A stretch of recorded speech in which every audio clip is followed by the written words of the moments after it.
ទិលថាបងសាវាដូកដាច់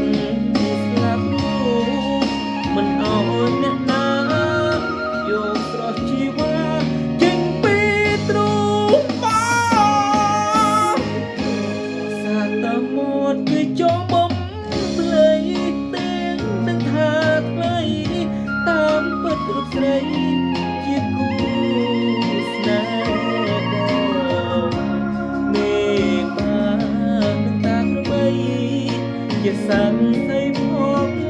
មកទៅគូគូពលលំស្នេហ៍ខ្ញុំ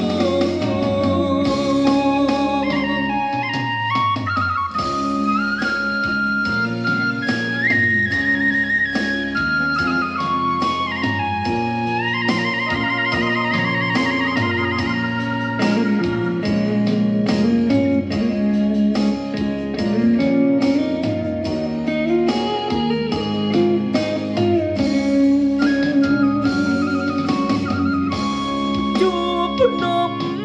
ដងរែកមិនទៅអំពើក៏មិនទៅបោសាវា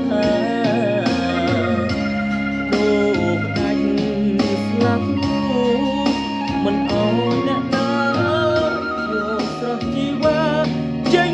ពីទ្រូងមកសាតមាត់គេចង់បំភ្លៃទាំងដឹងថាថ្លៃតាមពិតរូបស្រីជាគូស្នេហ៍បងមេតា